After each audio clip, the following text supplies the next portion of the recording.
Hello दोस्तों, मैं रजनी बुद्ध आपका स्वागत करती हूँ आपके अपने YouTube channel study point 123 by Rajni ma'am पर।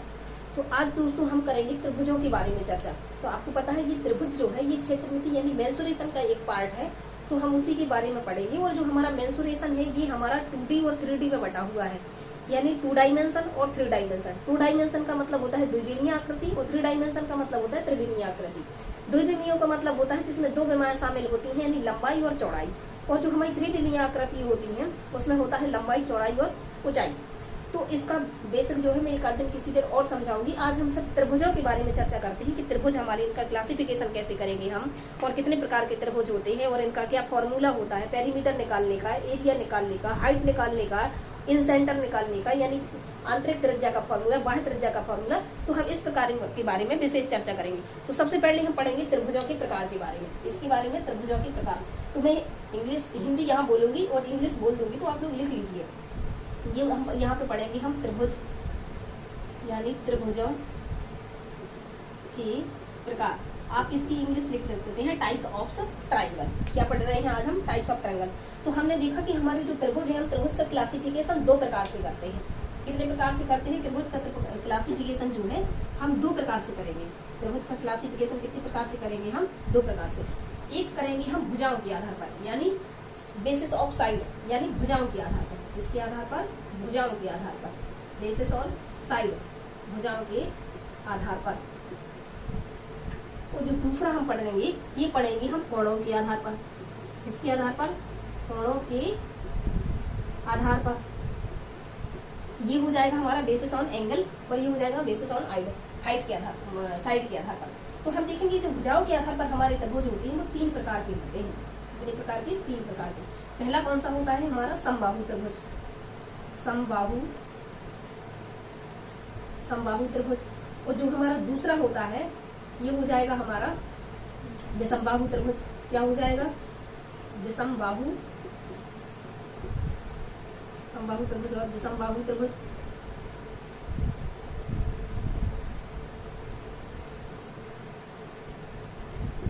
समबाहु त्रिभुज।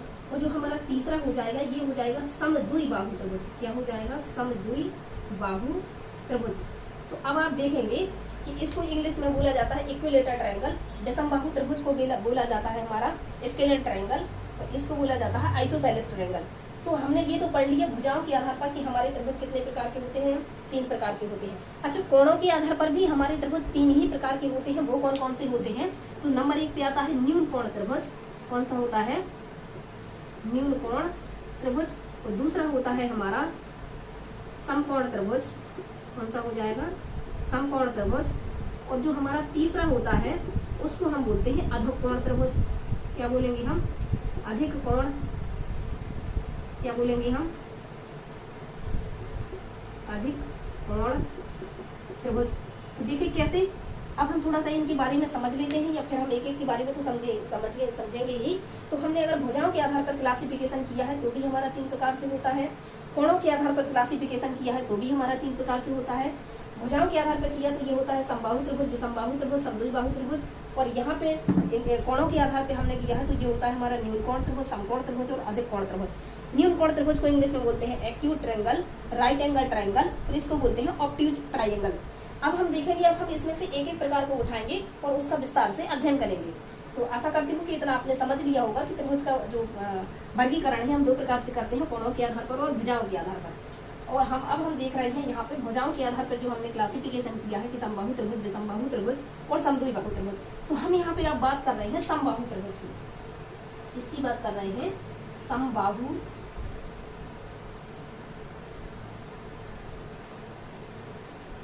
त्रिभुज। तो देखिए पहले आप यहाँ पे समझिए कि समबाहु त्रिभुज होता कैसा है। तो समबाहु त्रिभुज हम किसे कहते हैं? जिसकी तीनों ही भुजा कैसी हो? बराबर हो, यानी जितनी जी है उतनी ही जी हो और उतनी ही जी है। इसकी तीनों भुजाएं बराबर होती हैं। तो पहले हम देखेंगे कि अगर इसकी तीनों भुजाएं बराबर हैं तो मान लीजिए हमने इसकी एक भुजा की लंबाई को a मान लिया है, तो दूसरी को भी हमने a माना है क्योंकि तीनों ही बराबर है। तो हमें इसकी तीनों ही भुजाओं को हमने क्या मान लिया है? a मान लिया है। तीनों ही भुजाओं को ये मानना है क्योंकि हमने माना है कि तीनों ही भुजाएं बराबर हैं। और जब तीनों ही भुजाएं बराबर होंगी तो वही हमारा समबाहु त्रिभुज होगा, यानी इक्विलेटरल ट्रायंगल होगा। तो हम इसमें परिमाप निकालने की बात करेंगे। तो परिमाप का मतलब होता है बाउंड्री। क्या होता है, परिमाप का मतलब होता है बाउंड्री या बाहरी परिसीमा। तो कहीं कहीं इसे बाउंड्री और कहीं कहीं परिधि का यूज करेंगे। तो आप देखना कि जिसमें कर्व का शेप लिए होगा वहां हम परिधि की बात करेंगे, और जहां साइड का शेप लिए होगा वहां पे हम परिमाप की बात करेंगे।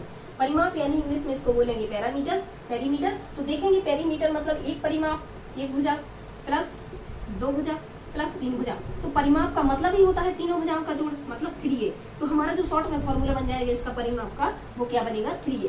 अब हम बात करेंगे क्षेत्रफल निकालने की, इसकी बात करेंगे क्षेत्रफल। क्षेत्रफल को इंग्लिश में क्या बोला जाता है, क्षेत्रफल को इंग्लिश में बोला जाता है एरिया। तो जो हमारा समबाहु त्रिभुज है इसका एरिया निकालने का फॉर्मूला होता है √3/4 और ए स्क्वायर का कहें, या फिर हम लिख सकते हैं इसको √3/4 यानी भुजा स्क्वायर। क्या लिख सकते हैं, भुजा स्क्वायर, क्योंकि हमने ये जो ए माना है यही तो हमारी भुजा ही तो है। चाहे तो आप भुजा लिख दें, चाहे तो ए लिख दें। तो ये हमारा परिमाप हो गया, क्षेत्रफल हो गया। मान लीजिए यदि हमें इसकी ऊंचाई निकालना हो, क्या निकालना हो, ऊंचाई निकालना हो, ऊंचाई मतलब हाइट।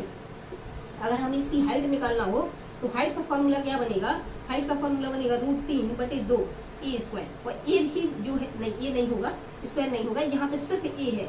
या हम इसको ऐसा भी लिख सकते हैं कि √3/2 और ये हो जाएगा यहाँ पे हमारा भुजा, ये हो जाएगा इसकी ऊंचाई का फॉर्मूला। अब देखिए हमें इसमें निकालना है आंतरिक त्रिज्या। तो पहले आप समझ लीजिए कि आंतरिक त्रिज्या क्या होती है और बाह्य त्रिज्या क्या होती है। देखिए कोई मान लीजिए ऐसा त्रिभुज बना है, ये कैसा है, समबाहु त्रिभुज है। ऐसा त्रिभुज है, समबाहु त्रिभुज है, जी भुजा बराबर। और यदि इसके अंदर कोई ऐसा वृत्त बना है तो ये क्या कहलाएगा, आंतरिक वृत्त। क्या कहलाएगा, आंतरिक वृत्त। और इसकी जो यहाँ से यहाँ तक की जो त्रिज्या होगी उसको हम स्मॉल r से डिनोट करेंगे और इसको हम बोलेंगे आंतरिक त्रिज्या। फिर आप कहेंगे मैम तो बाह्य त्रिज्या क्या होती है। तो यदि देखिए हमने कोई ऐसा समबाहु त्रिभुज बनाया है, इसकी तीनों ही भुजाएं आपस में बराबर है, और कोई हमने ऐसा त्रिभुज बनाया है जो इसके कोनों से होकर के जाए, तो जो यहाँ से वो जो यहाँ तक की दूरी होगी इसको हमने डिनोट किया है कैपिटल R से, तो इसको हम बोलते हैं आंतरिक त्रिज्या। और ये इसको हम क्या बोलेंगे, बाह्य त्रिज्या। तो मैं इसकी त्रिज्या निकालने का भी फॉर्मूला बता दूंगा आपको। तो ये हो जाएगा आंतरिक त्रिज्या, आंतरिक त्रिज्या। तो देखिए जो आंतरिक त्रिज्या का फॉर्मूला बनेगा यानी स्मॉल r बराबर वो क्या हो जाएगा, वो हो जाएगा यानी a का मतलब है भुजा और 2√3, ये हमारा बनेगा आंतरिक त्रिज्या का फॉर्मूला। अब हम देखेंगे बाह्य त्रिज्या का फॉर्मूला, किसका, बाह्य त्रिज्या। तो देखिए बाह्य त्रिज्या का फॉर्मूला क्या बनेगा हमारा, बाह्य त्रिज्या का मतलब होता है कैपिटल R। कैपिटल R को हमने यहाँ डिनोट कर लिया, ऐसा कुछ भी नहीं है कि आप कैपिटल R और स्मॉल r में कोई अंतर है। मैंने आपको समझने के लिए दिया, स्मॉल r मतलब आंतरिक त्रिज्या, और मैंने समझने के लिए लिख दिया है बाह्य त्रिज्या मतलब बड़ी त्रिज्या, तो मैंने बड़ा वाला r ले लिया है। तो इसका फॉर्मूला हो जाएगा a/√3। आप इसको ऐसा भी लिख सकते हैं कि भुजा, ये बार बार भुजा ना लिखना पड़े इसलिए मैंने इसको a मान लिया है ताकि अपन उसको शॉर्ट में करते हुए चले। तो ये हो जाएगा भुजा/√3, और ये जो है ये हमारा हो जाएगा भुजा/√3। आशा करती हूँ आपको ये अच्छे से समझ में आया होगा, और इसकी हम आगे विस्तार से क्वेश्चनों को पढ़ेंगे, समझेंगे। तो आप, मैं आशा करती हूँ ये आपने अच्छे से समझ लिया होगा कि हम समबाहु त्रिभुज कहेंगे किसे, जिसकी तीनों भुजाएं बराबर हों। परिमाप का फॉर्मूला होता है तीनों भुजाओं का योग। तो मैंने यहाँ ए करके 3a, हम इसको शॉर्ट में लिख लेंगे 3a। क्षेत्रफल का फॉर्मूला हमारा ये होता है, ऊंचाई का फॉर्मूला हमारा ये है, और आंतरिक त्रिज्या भी मैंने आपको समझा दी है कि जब किसी समबाहु त्रिभुज के अंदर जो वृत्त बना होता है और उस वृत्त की जो त्रिज्या होती है उसको हम बोलते हैं आंतरिक त्रिज्या। और जो हमारा बड़ा त्रिभुज बना हुआ उस त्रिभुज के बाहर यदि कोई त्रिभुज वृत्त बना है तो उस वृत्त की जो त्रिज्या होगी उसको हम बोलते हैं बाह्य त्रिज्या।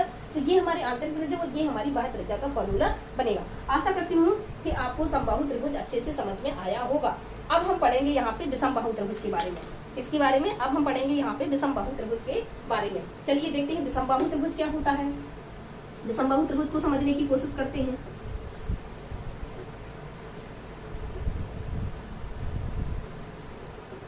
देखिए सबसे पहले हम बात कर रहे हैं अब तो विषमबाहु त्रिभुज के बारे में। विषमबाहु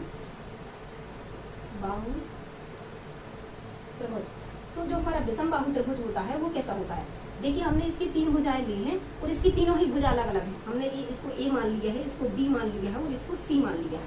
हमारी ये तीनों ही भुजाएं बराबर है, तभी तो हमने इसको विषमबाहु त्रिभुज बोला है। और सबको अलग अलग माना भी है, उसमें क्या थी, तीनों ही भुजाएं सेम थी, तो इसलिए हमने उसको समबाहु त्रिभुज। सम का मतलब होता है समान, बाहु माने भुजा, और समबाहु मतलब जिसकी सभी भुजाएं समान हो उसको बोलेंगे हम समबाहु। विषम का मतलब होता है अलग अलग, और बाहु माने भुजा मतलब जिसकी भुजाएं अलग अलग हो उसको क्या बोलेंगे, विषमबाहु त्रिभुज।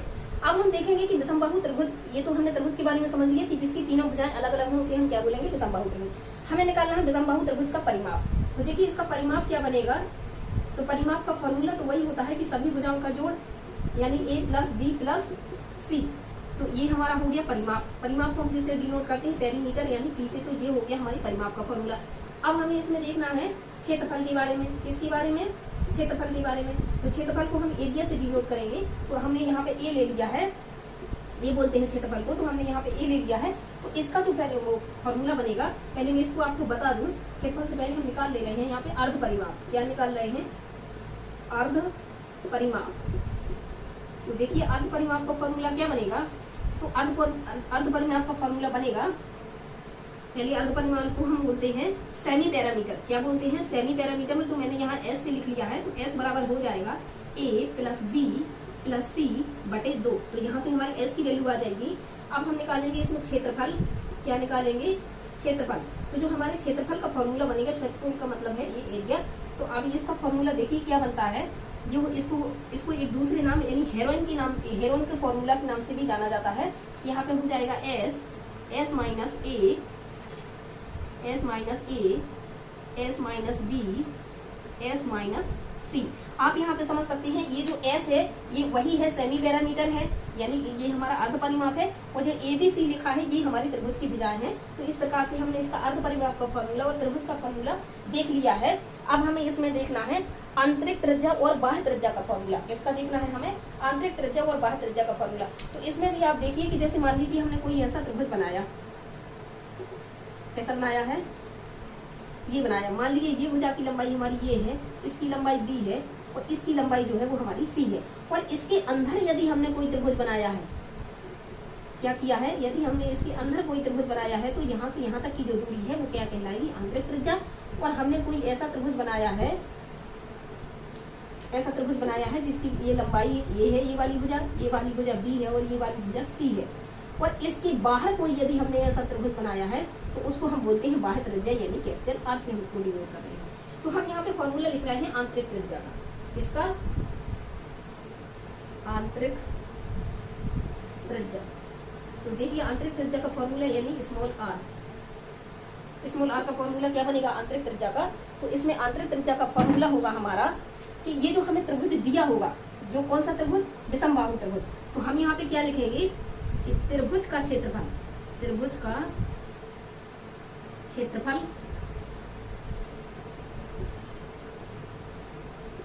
त्रिभुज का क्षेत्रफल बटे, त्रिभुज के क्षेत्रफल में हम किसका भाग लगाएंगे, अर्ध परिमाप का।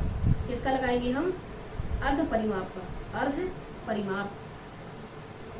तो ये हो जाएगा हमारा अर्ध परिमाप का फॉर्मूला।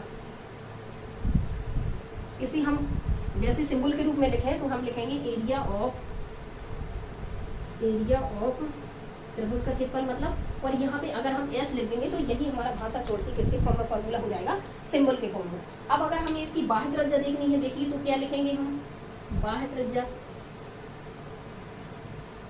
तो बाह्य त्रिज्या यानी कैपिटल आर का जो हमारा फॉर्मूला बनेगा वो क्या हो जाएगा, ये हो जाएगा हमारा ए बी और सी, ए बी सी। और इसको ऐसा भी लिख सकते हैं कि ए बी सी बटे, यहाँ पे हम लिखेंगे 4 गुणा त्रिभुज का क्षेत्रफल, त्रिभुज का क्षेत्रफल।